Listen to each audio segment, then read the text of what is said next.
ಪರಿಷ್ಕೃತ ಜಿಎಸ್ಟಿ ದರವು ಜನಸಾಮಾನ್ಯರಿಗೆ ಬಹಳನೇ ಲಾಭದಾಯಕವಾಗಿದೆ ಅನ್ನುವಂತಹ ಮಾತುಗಳು ಕೇಳಿಬರ್ತಿದೆ. ನಿಜಕ್ಕೂ ಕೂಡ ಜನಸಾಮಾನ್ಯರಿಗೆ ಈ ಒಂದು ದರ ಇಳಿಕೆ ಹೆಲ್ಪ್ಫುಲ್ ಆಗಿದೆಯಾ? ಮುಂದಿನ ದಿನಗಳಲ್ಲಿ ಯಾವ ರೀತಿಯಾದಂತಹ ತೆರಿಗೆ ವಿನಾಯಿತಿಯನ್ನು ನಾವು ಎಕ್ಸ್ಪೆಕ್ಟ್ ಮಾಡಬಹುದು ಅನ್ನುವಂಥ ವಿಚಾರವಾಗಿ ಮಾತಾಡಲಿಕ್ಕೆ ನಮ್ಮ ಜೊತೆಲಿದ್ದಾರೆ ತೆರಿಗೆ ನಿವೃತ್ತ ತೆರಿಗೆ ಅಧಿಕಾರಿಯಾಗಿರುವಂತಹ TNC ಶ್ರೀಧರ್ ಅವರು. ಬನ್ನಿ ಅವ್ರನ್ನ ಮಾತಾಡಿಸ್ತಾ ಹೋಗೋಣ. ಸರ್, ನಿಜವಾಗ್ಲೂ ಕೂಡ ಈಗಾಗಲೇ ಸಾಕಷ್ಟು ಇನ್ಕಮ್ ಟ್ಯಾಕ್ಸ್ ಇಲಾಖೆಯಲ್ಲಿ ನೀವು ಕೆಲಸ ಮಾಡಿದ್ರಿಂದ ಗೊತ್ತಾಗುತ್ತೆ ಈ ರೀತಿಯಾದಂತಹ ಒಂದು ದರ ಇಳಿಕೆಗಳನ್ನು ಮಾಡೋದು ಸರ್ಕಾರಕ್ಕಾಗಲಿ ಹಾಗೆಯೇ ಜನಸಾಮಾನ್ಯರಿಗಾಗಲಿ ನಿಜವಾಗ್ಲೂ ಕೂಡ ಲಾಭದಾಯಕನ? ಲಾಭದಾಯಕ ಅಂತ ಕಂಪ್ಲೈನ್ಸಸ್ ಇಂಪ್ರೂವ್ ಆಗುತ್ತೆ. ಯಾಕಂದರೆ 18% ಟ್ಯಾಕ್ಸ್ ಅಂದರೆ ಅವ್ರು ಹೇಳ್ತಾರೆ ಟ್ಯಾಕ್ಸ್ ಕೊಡಬೇಕಂತ ಜಾಸ್ತಿ ಅಂತ ಹೇಳ್ತಾರೆ. ಅದಕ್ಕೆ ಅದು 5% ಆಗಿದ್ರೆ ಅದು ಸ್ವಲ್ಪ ಟ್ಯಾಕ್ಸ್ ಎಲಿಮೆಂಟ್ ಕಡಿಮೆ ಆಗುತ್ತೆ. ಕಾಸ್ಟಲ್ಲಿ ಏನು ಕಡಿಮೆ ಆಗೋದಿಲ್ಲ, ಬರೀ ಅವರಿಗೆ ಟ್ಯಾಕ್ಸ್ ಕಡಿಮೆ ಆಗಿದೆ, 12% ಕಡಿಮೆ ಆಗಿದೆ. Substantial amount in higher tax bracket. ಸಣ್ಣ ಐಟಮ್ ತೊಗೊಳ್ಳೋರಿಗೆ ಜಾಸ್ತಿ ಡಿಫ್ರೆನ್ಸ್ ಬರೋದಿಲ್ಲ. 50 ರೂಪೀಸ್ ಅವ್ರಿಗೇನು 10-12% ಏನೂ ಅರ್ಥ ಇಲ್ಲ. ಅದಕ್ಕೆ ಜಾಸ್ತಿ ಐಟಮ್ ತೊಗೊಳ್ಳೋರಂದರೆ ಮೇಜರ್ 3,000, 5,000, 10,000 ಐಟಮ್ ತೊಗೊಳ್ಳೋರಿಗೆ ಕನ್ಸಿಡರಬಲಿ ಅವರಿಗೆ ಸ್ವಲ್ಪ ಬೆನಿಫಿಟ್ ಬರುತ್ತೆ. ಅದ್ರಲ್ಲಿ ಏನಾಗುತ್ತೆ, ಆ ಪರ್ಟಿಕ್ಯುಲರ್ ಇಂಡಸ್ಟ್ರಿಯಲ್ಲೇ ಸೇಲ್ ಜಾಸ್ತಿ ಆಗಿದ್ರೆ ಅಲ್ಟಿಮೇಟ್ ಕಾಸ್ಕೇಡಿಂಗ್ ಎಫೆಕ್ಟ್ ಆಗುತ್ತೆ ಅದಕ್ಕೆ. ಅದೇ ಈಗ ರೆವಿನ್ಯೂ ಕಡಿಮೆ ಆಗುತ್ತೆ ಪರ್ಟಿಕ್ಯುಲರ್, ಆದರೆ ಕಂಪ್ಲೇಂಟ್ ಜಾಸ್ತಿ ಆಗಿದ್ದರೆ ಆಟೋಮೆಟಿಕಾಗಿ ರೆವಿನ್ಯೂ ಇನ್ಕ್ರೀಸ್ ಆಗಿಬಿಡುತ್ತೆ. ಅದೇ even earlier also income tax ಕಡಿಮೆ ರೇಟ್ ಕಡಿಮೆ ಮಾಡೋವಾಗೆ ಅದೇ ವಿಚಾರ ಬಂತು. ಕಡಿಮೆ ರೇಟ್ ಕಡಿಮೆ ಮಾಡಿದರೆ ಟ್ಯಾಕ್ಸ್ ರೆವಿನ್ಯೂ ಕಡಿಮೆ ಆಗಿಬಿಡುತ್ತೆ ಅಂತೆ. ಆದರೆ ಏನಾಗುತ್ತೆ, ಕಂಪ್ಲೇಂಟ್ಸ್ ಜಾಸ್ತಿ ಆಗುತ್ತೆ.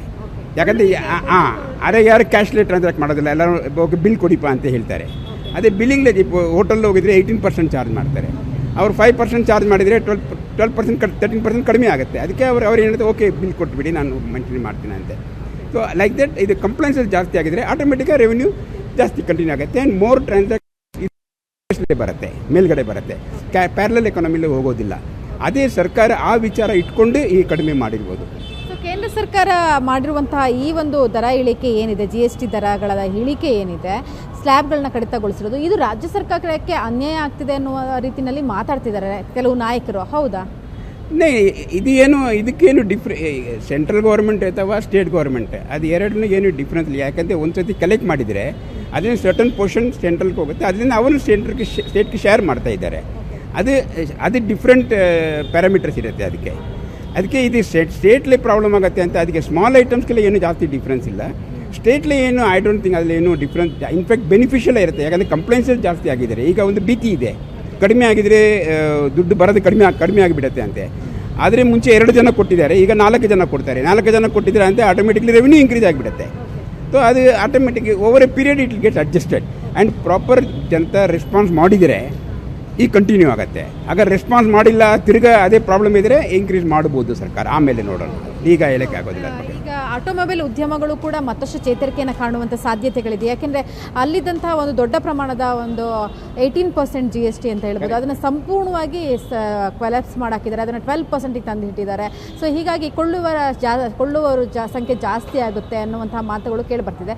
ನಿಜವಾಗ್ಲೂ ಕೂಡ ಇದು ಬೆನಿಫಿಟ್ ಆಯಿತಾ? ಅದೇ ಏನು ಒಂದು ಮೋಟರ್ ಬೈಕ್ ತೊಗೊಳ್ಬೇಕಂತ 1 ಲಕ್ಷಕ್ಕೆ ತೊಗೊಳ್ತೀರಾ, ಅಲ್ಲ 50,000 ತೊಗೊಳ್ತೀರಾ, ಅದು ತೊಗೊಳ್ತೀರಾ, ಅದರಲ್ಲಿ ನಿಮ್ಮದು 10% ಅಂತ ಇಟ್ಸ್ ಕನ್ಸಿಡರಬಲ್ ಅಮೌಂಟ್. ಆ ಥರ ಇದು ಬೆನಿಫಿಟ್ ಬರುತ್ತೆ ಅವರಿಗೆ, ಆಟೋಮೆಟಿಕಾಗಿ ಇನ್ಕ್ರೀಸ್ ಆಗುತ್ತೆ. ಈಗತ್ತೆ ಸೇಲ್ ಜಾಸ್ತಿ ಆಗಿದ್ರೆ ಆಟೋಮೆಟಿಕಾಗಿ ಇಂಡಸ್ಟ್ರಿ ಗ್ರೋ ಆಗುತ್ತೆ. ಎಲ್ಲ ಈ ಎಫೆಕ್ಟ್ ಒಂದು ಸ್ಟಾರ್ಟ್ ಆಗುತ್ತೆ. ಆ ಥರ ಹೋಗುತ್ತೆ. ಒಂದಕ್ಕೊಂದು ಕನೆಕ್ಟಿವಿಟಿ ಇದೆ ಅಂತ ಹೇಳ್ತಿದ್ದೀರಾ. ಜೊತೆಗೆ ಜನರ ಜೀವನ ವ್ಯವಸ್ಥೆ ಸುಧಾರಿಸುವಂಥ ಚಾನ್ಸಸ್ ಇದೆಯಾ ಇದರಿಂದ? ಡೆಫಿನೆಟ್ಲಿ. ಯಾಕಂದರೆ ನಾರ್ಮಲ್ ಐಟಮ್ಸ್ಲೇ ಏನು, ಸಣ್ಣ ಐಟಮ್ಸ್ಲೇ ಏನು ಡಿಫ್ರೆನ್ಸ್ ಇಲ್ಲ, ಜಾಸ್ತಿ ಇರೋದಿಲ್ಲ. ಆದರೆ ಏನಾಗುತ್ತೆ, ಜಾಸ್ತಿ ಪ್ರೊಡಕ್ಷನ್ ಜಾಸ್ತಿ ಆಗಿದರೆ ಎಂಪ್ಲಾಯ್ಮೆಂಟ್ ಇಂಪ್ರೂವ್ ಆಗುತ್ತೆ. ಆ ಥರ ಲ್ಯಾಟೆಂಟ್ ಎಫೆಕ್ಟ್ ಹೇಳ್ತಾರೆ. ಅದು ಕಾಣಿಸೋದಿಲ್ಲ, ಅದು ಎಫೆಕ್ಟ್ ಬರುತ್ತೆ. ಅದು definitely it will improve the general economy of the country. Automobile ವಸ್ತುಗಳ ಬಳಕೆ ಜಾಸ್ತಿ ಆದಷ್ಟು, ಖರೀದಿ ಜಾಸ್ತಿ ಆದಷ್ಟು ಉತ್ಪಾದನೆಗೂ ಕೂಡ ಉತ್ಪಾದನೆ ಜಾಸ್ತಿ ಆಗಿದ್ರೆ ಆಟೋಮೆಟಿಕ್ ಅವರ ಎಂಪ್ಲಾಯ್ಮೆಂಟ್ ಜಾಸ್ತಿ ಆಗುತ್ತೆ. ಆಟೋಮೆಟಿಕ್ ಎಲ್ಲ ಅದು ಒಂದು ಸತಿ ಜಾಸ್ತಿ ಪ್ರೊಡಕ್ಷನ್ ಆಗಿದ್ರೆ ಜಾಸ್ತಿ ಸೇಲ್ಸ್ ಆಗುತ್ತೆ. ಅದೇ ಕ್ಯಾಸ್ಕೇಡಿಂಗ್ ಎಫೆಕ್ಟ್ ಹೇಳ್ತಾರೆ ಇಂಗ್ಲೀಷಲ್ಲಿ. ಅದಕ್ಕೆ ಅದು ಒಂದು ಲೈನ್ ಸ್ಟಾರ್ಟ್ ಆಗುತ್ತೆ. ಅದೇ ಬೇರೆ ಯಾವೆಲ್ಲ ದರಗಳ ಇಳಿಕೆಯನ್ನು ಮಾಡಬಹುದಿತ್ತು ಅಂತ ಅನಿಸುತ್ತೆ? As A income tax officer ಆಗಿ ನೀವು ವರ್ಕ್ ಮಾಡಿರೋದ್ರಿಂದ ಜನರ ಒಂದು ನಿರೀಕ್ಷೆ ಏನಿರುತ್ತೆ? ಈ ಥರ ಒಂದು ರಿಯಾಯಿತಿಗಳನ್ನ ಕೊಡುವಾಗ ಜನ ಯಾವುದನ್ನು ಹೆಚ್ಚಾಗಿ ನಿರೀಕ್ಷೆ ಮಾಡ್ತಿರ್ತಾರೆ? ಅದೇ ಜನಗಳೇ ಏನು ಮಾಡಬೇಕಂತೆ, ಅವರು ಟ್ರಾನ್ಸಾಕ್ಷನ್ಸ್ ಮಾಡಬೇಕು. ಡಿಜಿಟಲ್ ಟ್ರಾನ್ಸಾಕ್ಷನ್ ಮಾಡಿದರೆ ರಿಜಿಸ್ಟರ್ ಆಗುತ್ತೆ. ಟ್ರಾನ್ಸಾಕ್ಷನ್ಸ್ ಸರ್ಫೇಸ್ಲೇ ಬರುತ್ತೆ, ಪ್ಯಾರಲಲ್ ಎಕಾನಮಿಲೇ ಹೋಗೋದಿಲ್ಲ. ನಿಮ್ಮದು ಟ್ರಾನ್ಸಾಕ್ಷನ್ ಪ್ಯಾರಲಲ್ ಎಕಾನಮಿಯಲ್ಲಿ ಹೋಗಿದ್ರೆ ಸರ್ಕಾರಕ್ಕೆ ಏನು ದುಡ್ಡು ಬರೋದಿಲ್ಲ, ಅದು ವೆರಿ ಕ್ಲಿಯರ್. ಆದರೆ ನಾರ್ಮಲ್ ಟ್ರಾನ್ಸಾಕ್ಷನ್ ಮಾಡಿದರೆ ಬಿಲ್ ತೊಗೊಳ್ಬೇಕು, ಬಿಲ್ಗೆ ಅದು ತೊಗೊಂಡಿದ್ದೆ ಆ ಥರ ಇದ್ದರೆ ಎಲ್ಲ ರೆಕಾರ್ಡಿಂಗ್ ಆಗುತ್ತೆ, ಆಟೋಮೆಟಿಕ್ ಸರ್ಕಾರಕ್ಕೆ ದುಡ್ಡು ಸರ್ಕಾರಕ್ಕೆ ಜಾಸ್ತಿ ದುಡ್ಡು ಬಂದರೆ ಆಟೋಮೆಟಿಕ್ ಇದೆಲ್ಲ ಸೆಟ್ ಆಫ್ ಆಗಿಬಿಡುತ್ತೆ. ಸೊ ಜನ ಪಾರದರ್ಶಕವಾಗಿ ವ್ಯಾಪಾರ ವ್ಯವಹಾರಗಳನ್ನ ಮಾಡಬೇಕು ಅಂತ. ಸೊ ಈ ಥರದ ಒಂದು ರಿಯಾಯಿತಿಗಳನ್ನು ಸರ್ಕಾರ ಕೊಡುವಾಗ ಜನರ ನಿರೀಕ್ಷೆ ಏನಾಗಿರುತ್ತೆ? ಬೇರೆ ಇನ್ಯಾವುದೆಲ್ಲ ಒಂದು ಅಗತ್ಯ ವಸ್ತುಗಳದ್ದು ಇರ್ಬೋದು ಅಥವಾ ಬೇರೆ ಯಾವ ವಸ್ತುಗಳ ಬೆಲೆಯನ್ನು ಇಳಿಕೆ ಮಾಡ್ಬೋದಿತ್ತು ಅಂತ ನಿಮ್ಗೆ ಅನಿಸುತ್ತೆ? ಡೆಫಿನೆಟ್ಲಿ. ಈಗ ಅತ್ಯವಶ್ಯ ವಿಷಯ ಏನೈತೆ, ಎಷ್ಟು ದುಡ್ಡನ್ನು ಕಟ್ಟಲೇಬೇಕು, ಒಂದು ಡಾಕ್ಟರ್ ಕಡೆ ಹೋಗಿದ್ರೆ ಮೆಡಿಸಿನ್ ತೊಗೊಂಡಿದ್ರೆ ಜಾಸ್ತಿ ತೊಗೊಳ್ಬೇಕು, ಸರ್ವಿಸ್ ತೊಗೊಂಡಿದ್ರೆ ಜಾಸ್ತಿ ಈ ಥರ ಎಲ್ಲ ಇತ್ತು. ಅದೆಲ್ಲ ಕಂಟ್ರೋಲ್ಲೇ ಬಂದರೆ ಈಗ ಇಲ್ಲೇ ಪ್ರಾಬ್ಲಮ್ಸ್ ಇರುತ್ತೆ. ಇದು ಒಂದು ನಿರೀಕ್ಷೆಯಲ್ಲಿ ಬಂದರೆ ಅವರು ಇದು ಮಾಡ್ತಾರೆ. ಆದರೆ today's luxury is tomorrow's necessity. ಈಗ ಮೊನ್ನೆ ನೋಡಿದ್ದೀರಾ ಐಫೋನ್ಗೆ ಎಷ್ಟು ಜನ ಲೈನ್ ಮಾಡ್ತಾ ಇದ್ದಾರೆ, ಎಷ್ಟು ಕಾಸ್ಟ್ ಇದೆ. ನಾರ್ಮಲಿ ಫೋನ್ ಒಂದು ಫಂಕ್ಷನ್ ಮಾಡಬೇಕು ಅಷ್ಟೇ, ಆದ್ರೂ ಐಫೋನ್ ಇದ್ದರೆ ಎಷ್ಟು ಜನ ಕಡೆ ದುಡ್ಡು ಇದೆ, ದುಡ್ಡು ಇಲ್ಲ ಅಂತ ಇಲ್ಲ, ದುಡ್ಡು ಇದೆ. ಅವರು ಎಕ್ಸ್ಪೆಂಡ್ ಮಾಡಿದರೆ ಆಟೋಮೆಟಿಕಾಗಿ things will grow up automatically. Luxury items will get higher rate ಅದು 28 18 ತೊಗೊಂಡು ಬಂದರೆ ಅವ್ರ ಗೌರ್ಮೆಂಟ್ ವಿಲ್ ಡಿಂಗರೇ ಸ್ವಲ್ಪ ಲಾಸ್ ಆಗುತ್ತೆ. ಆದ್ರೂ 18% ಸೇಲ್ ಜಾಸ್ತಿ ಆಗುತ್ತೆ ಆಟೋಮೆಟಿಕ್.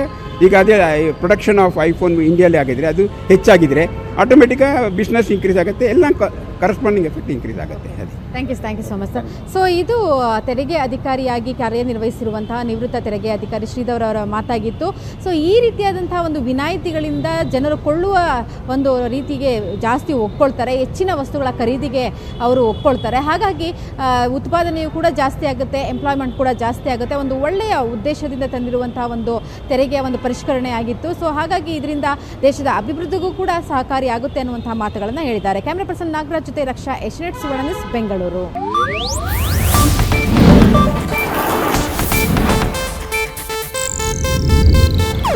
ಇದು ಏಷ್ಯಾನೆಟ್ ನ್ಯೂಸ್ ನೆಟ್ವರ್ಕ್ ಪ್ರಸ್ತುತಿ.